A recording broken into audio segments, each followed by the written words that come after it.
Allahu, Allahu, Allahu, Allah. Welcome to the Quran Halaqa session with Abdurrahman and Abdullah. Now, inshallah, I will be beginning the first part of Surah Fath. Surah Fath is around 4.5 pages, something like that.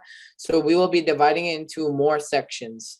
So, inshallah, I'll be doing the first section today, which is going to consist of ayahs 1 through 10. I will begin with the recitation of these beloved verses, and then I will go into the tafsir of these ayahs, inshallah. أعوذ بالله من الشيطان الرجيم. بسم الله الرحمن الرحيم.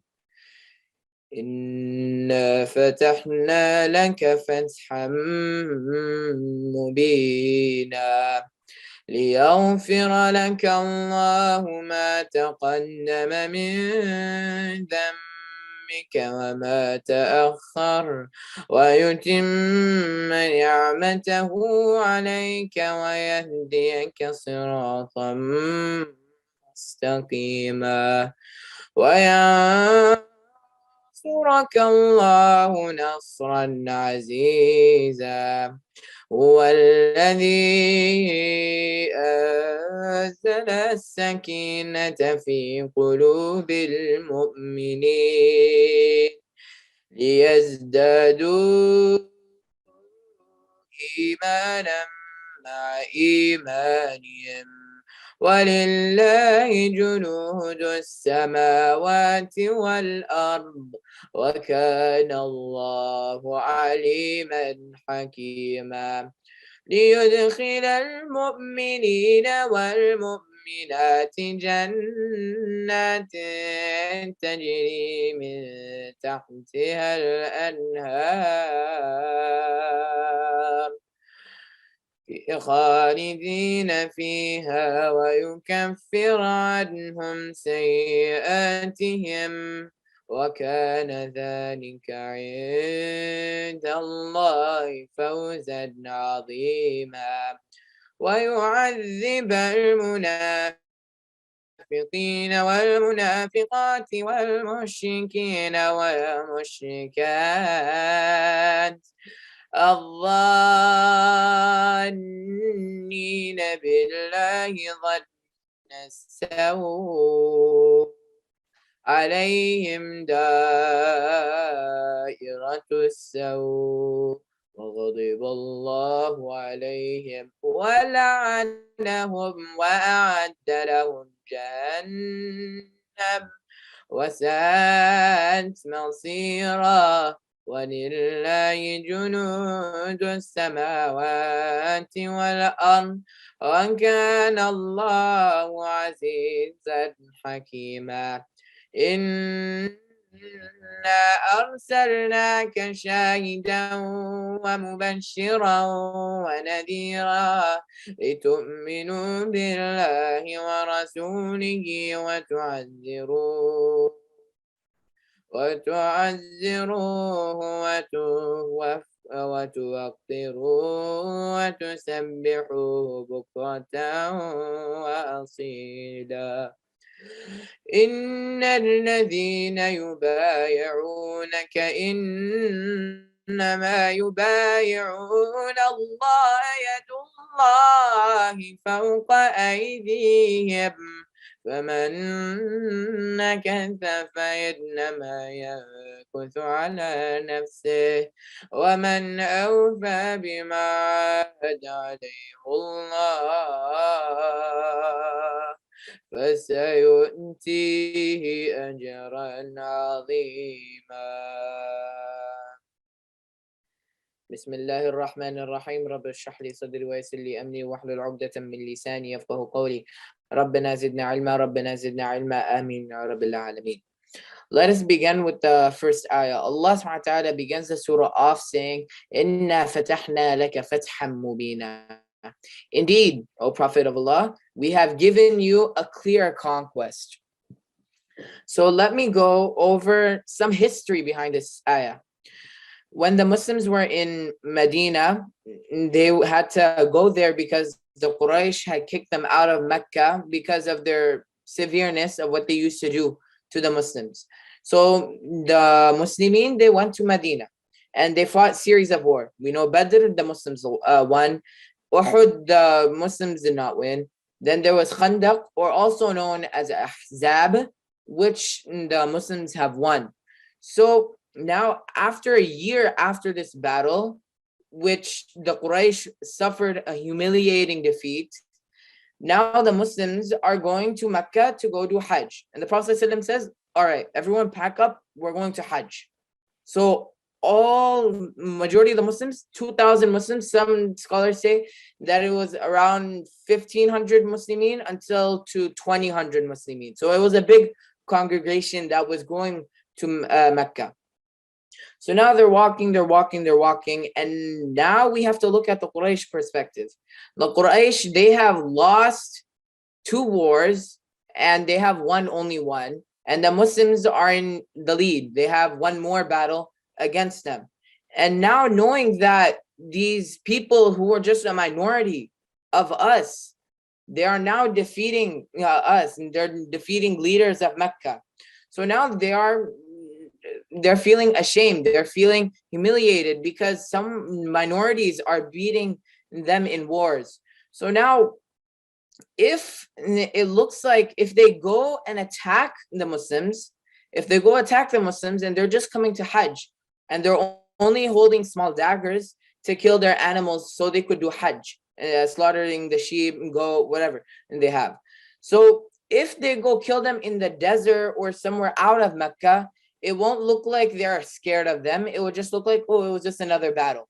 But if they do it in the city, when the Muslims come into the city and then they do Hajj and then they start making war, then it will look like an embarrassing situation for the Quraysh, because they are scared about these unarmed people, and it would ruin their reputation with all of the Arabian Peninsula, and all of them would come back at the Quraysh for being so low against the Muslims.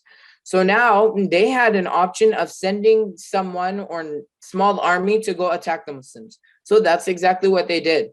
But the Prophet ﷺ, he has some people go ahead of them to see the parameters. So they ended up going, instead of going directly through Badr to Mecca, they took a longer route, and they went and settled in Hudaybiyah. And the army that was coming to attack the Muslims, Hudaybiyah is a very large plain, and many people can see it. So if they attack then, it would look like they are just, because they're settled down, they're not looking for war. So it would look bad on the Quraysh. So they had to stop. They have to freeze. So now these Quraysh people, they're very scared. And then after going, just to make sure if everything's safe, they send Uthman radiallahu anh to go to Mecca and talk to them that we are going to be coming. So Medina, what is it known as? It's known as the Prophet ﷺ city. This is his first city that he has conquered, his first conquer. So he became like a leader over there. Now sending someone to another city or another estate or another country, almost a country, that would mean that Uthman radiallahu anh is the ambassador. So then after a while, the Quraysh, they got scared of him and they just put him in exile. They just put him in one corner of the city or something. And then he was not allowed to leave and they were not talking to him. So all the Muslims, the Prophet ﷺ was waiting for his answer to come so that we can enter peacefully. So now the Prophet ﷺ realized, and some of the Muslims, there was a rumor that spread that Uthman radiallahu anh was killed in the attempt going to. So if an ambassador is killed by another nation, that means that nation is calling for war. So the Quraysh are calling for war against the Prophet ﷺ. So at that moment, there was a tree and the Prophet ﷺ stood under it and took the hands of every believer and asked them, will you fight with me until we are going to free Uthman radiallahu anh? And these people had to have very strong taqwa. They didn't have any swords. They didn't have any armor. They didn't have any helmets to protect them. All they had was their ihram so they could do hajj. This was their only intention. They had no intention of going to war. But now looking at the consequences that the Quraysh did, they started preparing. And that little offensive team of the Quraysh, they're seeing this. They go back and they call the Quraysh and they start negotiating.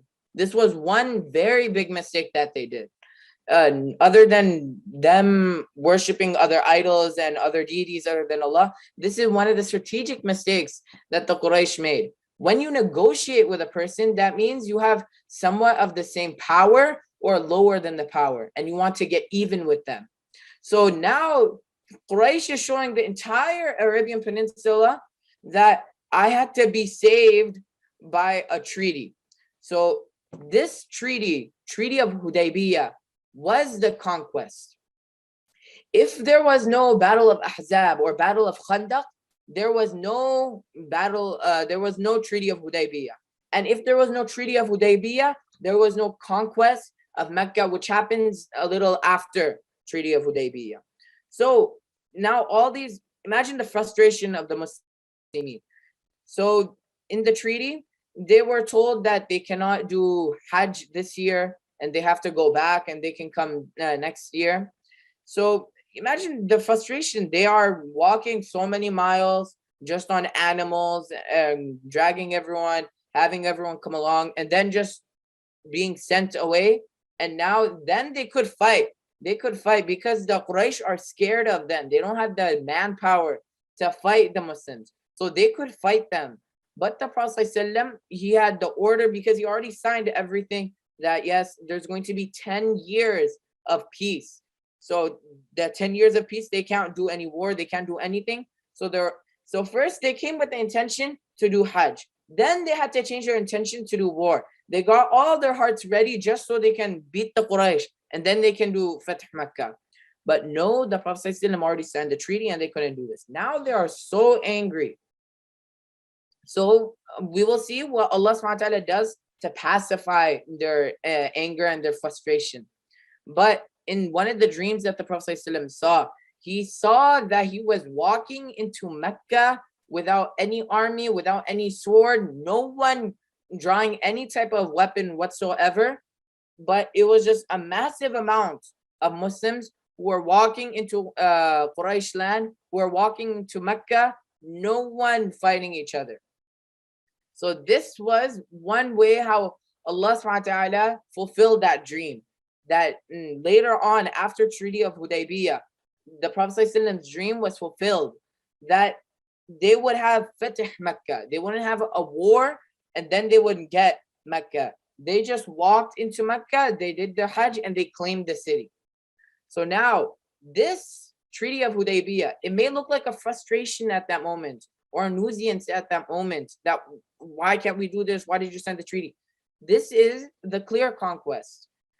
So this is what exactly Allah subhanahu wa ta'ala is telling all the believers and the Prophet ﷺ, that don't worry, I have everything settled. Everything will be settled. Everything, you will get Mecca, you will get Medina, you will get the whole Arabian Peninsula. Everything will be yours. Just have to have a little sabr. This is the clear conquest. It is happening slowly but surely.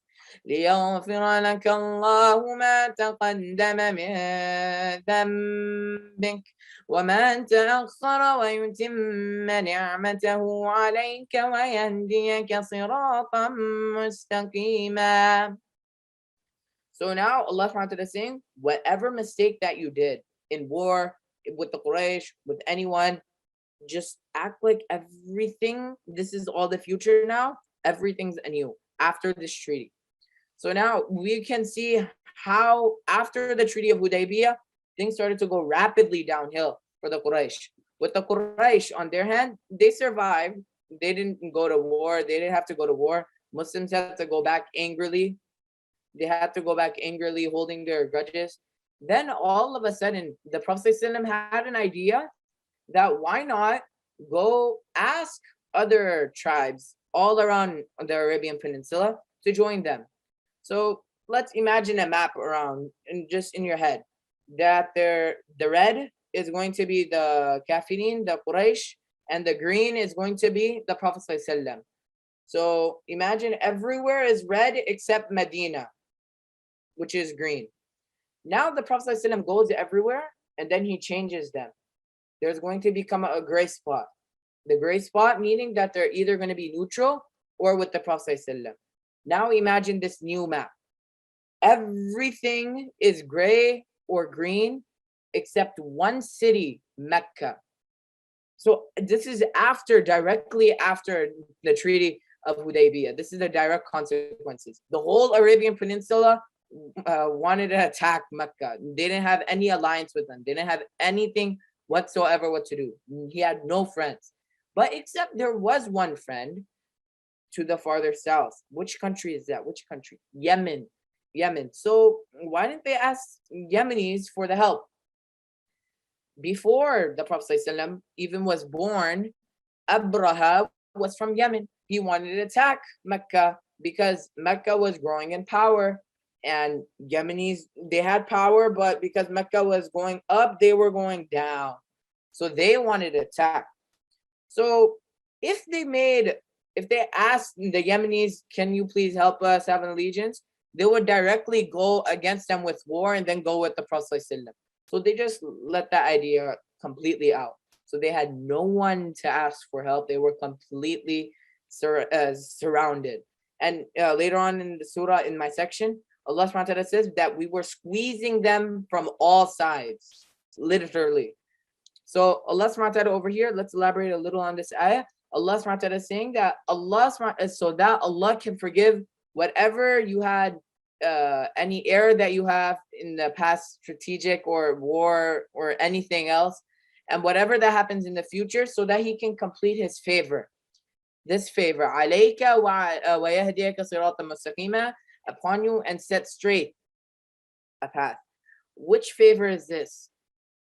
A few centuries before, Ibrahim alayhi salam made a dua to make all of this become Muslim land, mu'mineen land.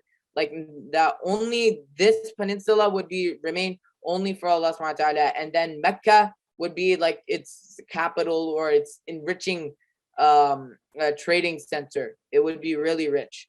And now Allah subhanahu wa ta'ala is completing the favor by making the whole peninsula being in favor of the Prophet ﷺ and Allah subhanahu wa ta'ala. وَيَنْصُرَكَ اللَّهُ نَصْرًا عَزِيزًا. So Allah subhanahu wa ta'ala is saying that I'm going to help you with a mighty victory. A mighty victory. So if we go a little after all the map thing, one of the lower tribes of the Quraysh, they accidentally went to go attack one of the neighboring tribes that was aligned with the Prophet ﷺ. They had an allegiance. So then in that treaty, the Prophet ﷺ and the Quraysh, they made the deal that no one would attack anyone for 10 years. So now the Quraysh, the main leaders of Quraysh, they see that this small tribe has attacked one of the allegiance. Abu Sufyan quickly dashes all the way to Medina to go to the Prophet ﷺ. Please no, it was a mistake. Please no mistake. We didn't mean to do this. The Prophet ﷺ, no problem. The treaty is null and voided. Now we are going to come and do Mecca. And then he gathers all the Muslims again for Hajj. Then all of them come in a massive form, and then they all enter and surround Mecca and they take Mecca. So this was the final Nasrullah that Allah subhanahu wa ta'ala gave to the mu'mineen to get Mecca.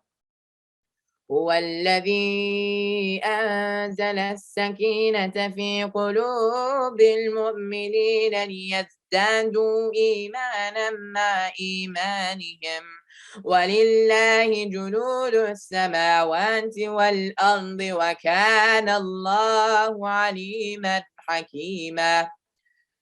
Remember how before I was talking about all the Muslims were frustrated at the Treaty of Hudaybiyah and how the Quraysh were so weak that the Muslims could attack them? This is how Allah subhanahu wa ta'ala pacified their hearts. So think of it as like a medicine. I'm going to give you a medicine example. There's two types of medicine. One that you just put a cream on the skin. There's one that goes all the way down, injection. It goes all the way through the bloodstream and so on and so forth. So Allah subhanahu wa ta'ala over here, He's saying, He could have said that He wrapped the believers in tranquility.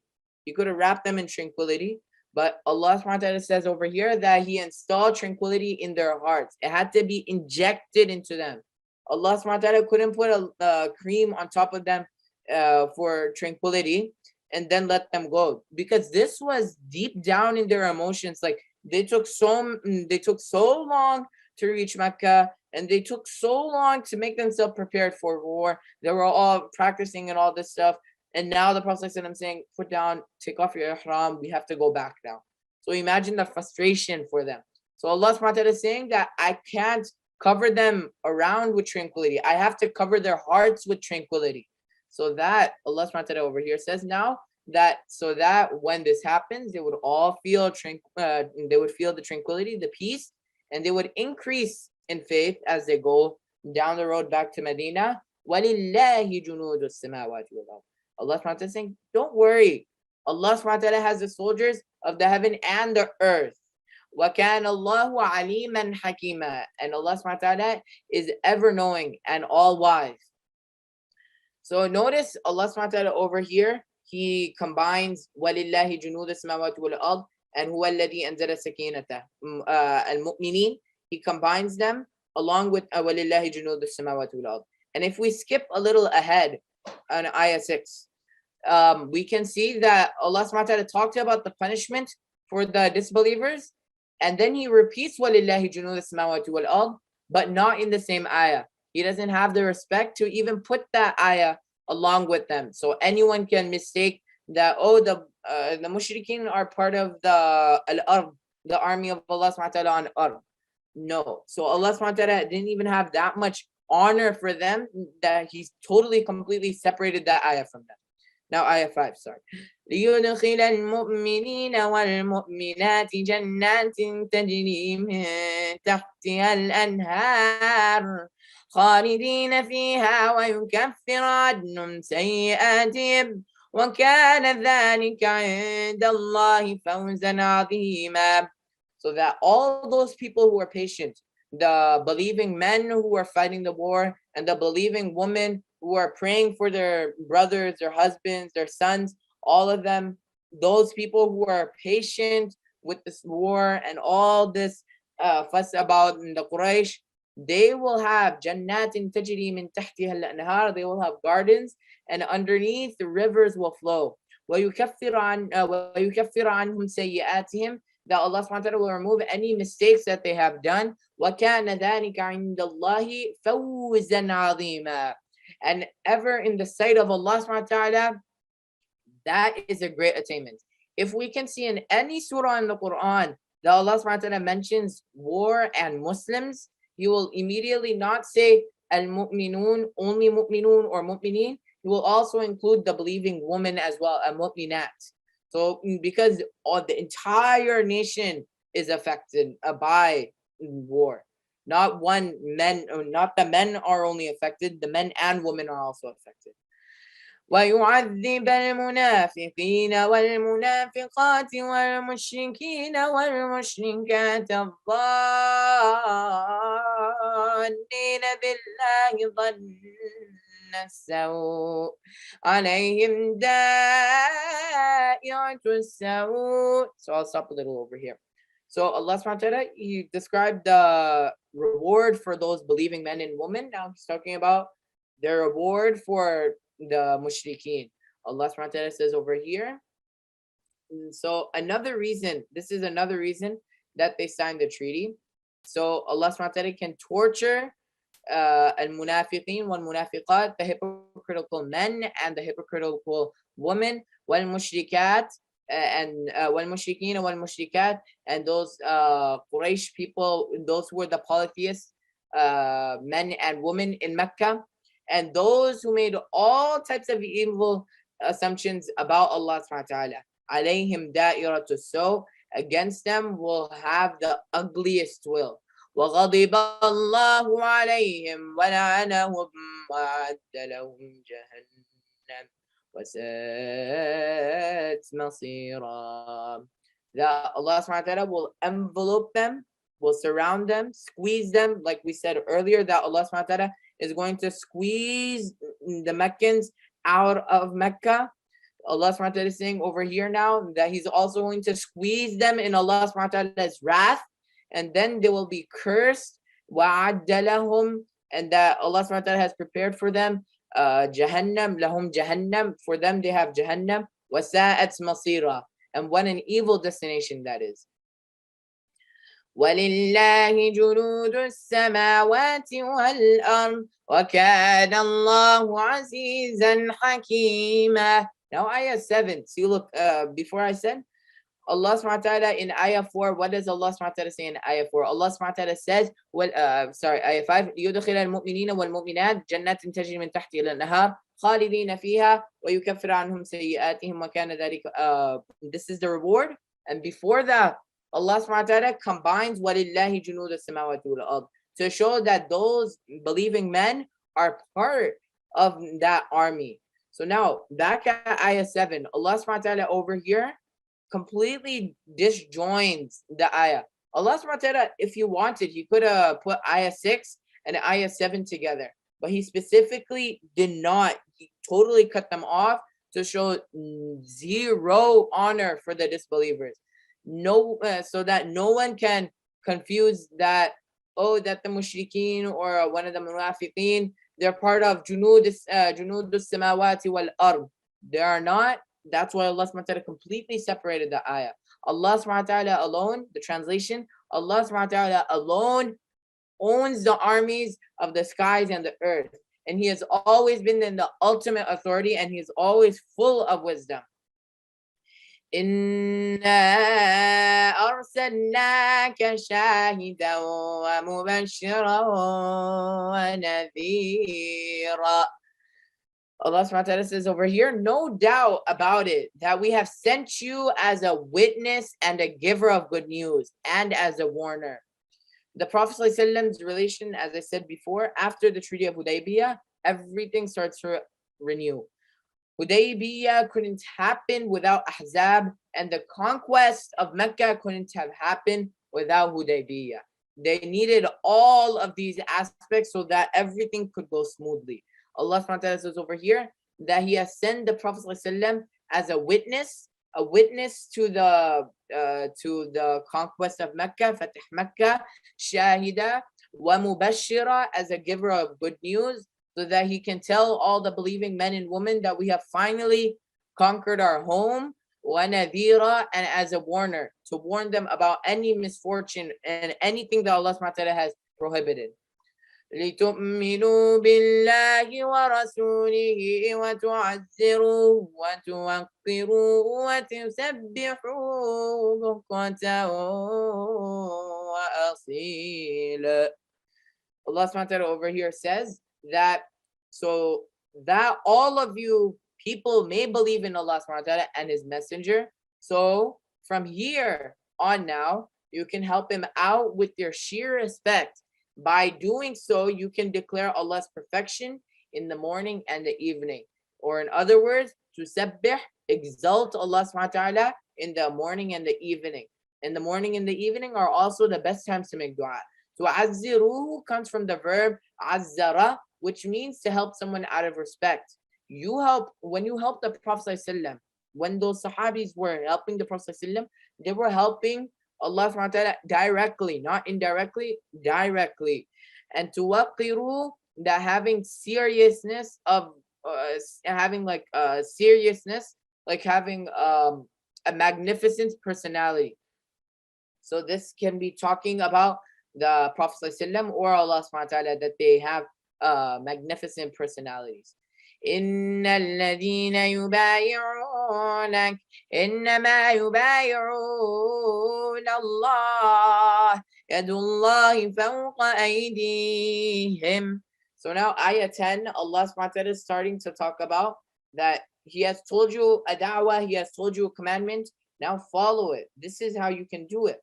This is how you can practice it. He says that indeed those who pledge allegiance to you, now that those who have taken a pledge with you, O Muhammad, they have not only taken the pledge with the Prophet ﷺ, but they have taken a pledge of allegiance with Allah subhanahu wa ta'ala as well. So to make the with the before, when I was saying when Osman radiallahu anh was rumored to be murdered, all of the Muslims, they started to have the pledge. The Prophet ﷺ would go out and the Muslims would go out to the Prophet ﷺ and they would pledge their allegiance, and the Prophet ﷺ would put their hands over them. Allah subhanahu wa ta'ala over here is saying that he would be the third hand over both of their hands. That Allah subhanahu wa ta'ala's hand is above theirs. So now Allah subhanahu wa ta'ala says, فَمَنْ نَكَثَ فَإِنَّمَا يَنكُثُ عَلَى نَفْسِهِ. Then whoever violates this sincere treaty, he is violating his own self. وَمَنْ أَوْفَى بِمَا عَاهَدَ عَلَيْهِ اللَّهُ فَسَيُؤْتِيهِ أَجْرًا عَظِيمًا. And whoever will fulfill the promise made with Allah subhanahu wa ta'ala, he will be given great respect, great compensation for it. Over here, Allah subhanahu wa ta'ala had to write in grammatical terms, he should have wrote وَمَنْ أَوْفَى بِمَا عَاهَدَ عَلَيْهِ اللَّهُ. But because this pledge is so huge and such a heavy thing, Allah subhanahu wa ta'ala changes it to a heavier vowel. عَلَيْهُ اللَّهَ فَسَيُؤْتِيهِ أَجْرًا عَظِيمًا. So the Prophet ﷺ over here, he extended his hands to the believers, and he was asking if they are ready to die for Allah subhanahu wa ta'ala and to avenge the death of Uthman, because this was what was rumored at that time. And the word bay' in yubayyuna, Allah subhanahu wa ta'ala over here is saying bay' is like to sell. So Allah subhanahu wa ta'ala is saying, the Prophet ﷺ saying in his oath, are you going to be able to sell yourself for Allah subhanahu wa ta'ala and the Prophet ﷺ?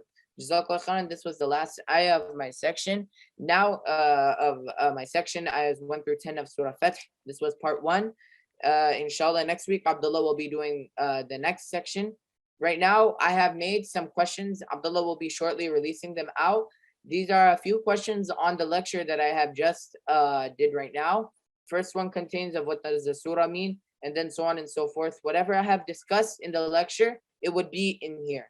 Now, when you're going to be doing the polls, Abdullah will be reading Surah Fath, ayahs 1 through 10. For giving this beautiful presentation on Surah Al-Fath. I hope you all benefited from this. So inshallah, as Abdurrahman said, inshallah, I shall be reciting the surah while you guys are answering the questions. أعوذ بالله من الشيطان الرجيم. بسم الله الرحمن الرحيم. إنا فتحنا لك فتحا مبينا ليغفر لك الله ما تقدم من ذنبك وما تأخر ويتم نعمته عليك ويهديك صراطا مستقيما وينصرك الله نصرا عزيزا هو الذي أنزل السكينة في قلوب المؤمنين ليزدادوا إيمانا مع إيمانهم ولله جنود السماوات والأرض وكان الله عليما حكيما ليدخل المؤمنين والمؤمنات جنات تجري من تحتها الأنهار خالدين فيها ويكفر عنهم سيئاتهم وكان ذلك عند الله فوزا عظيما ويعذب المنافقين والمنافقات والمشركين والمشركات الظانين بالله ظن السوء عليهم دائرة السوء وغضب الله عليهم ولعنهم وأعد لهم جهنم وساءت مصيرا ولله جنود السماوات والأرض وكان الله عزيزا حكيما إنا أرسلناك شاهدا ومبشرا ونذيرا لتؤمنوا بالله ورسوله وتعزروه وتوقروه وتسبحوه بكرة وأصيلا إن الذين يبايعونك إنما يبايعون الله يد الله فوق أيديهم فمن نكث فإنما ينكث على نفسه ومن أوفى بما عاهد عليه الله فسيؤتيه أجرا عظيما. Rahman? Jazakallah khair, Abdullah, for a wonderful recitation.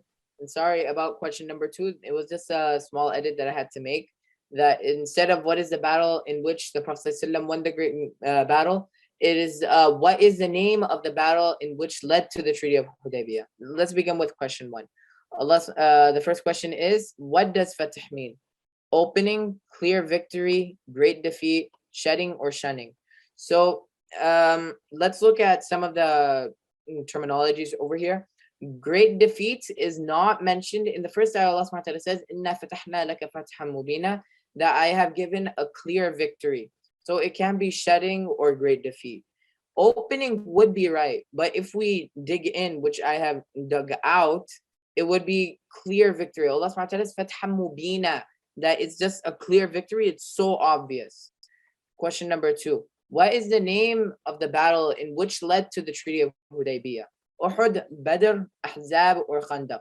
So it's not Uhud because that was a battle that the Prophet ﷺ lost, the only battle that he lost against them.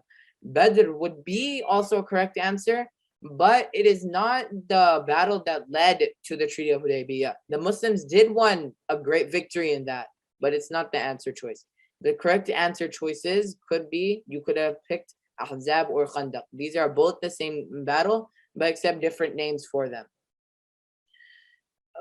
Question number 3. What was the name of the treaty that the Quraysh had to bargain or negotiate with the Muslims when the Muslims came for Hajj? The Pledge of the Tree, Treaty of Hudaybiyah, or the Constitution of Medina? So I'm going to go over all of these answer choices.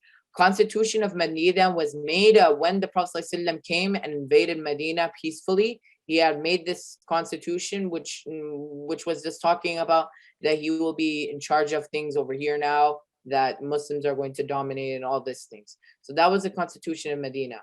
The pledge of the tree is when all the believers had to come and put their hand in front of the Prophet ﷺ, and they were asked if they would sacrifice their life for Allah subhanahu wa ta'ala and the Prophet ﷺ in vengeance for Uthman radiallahu anhu's death.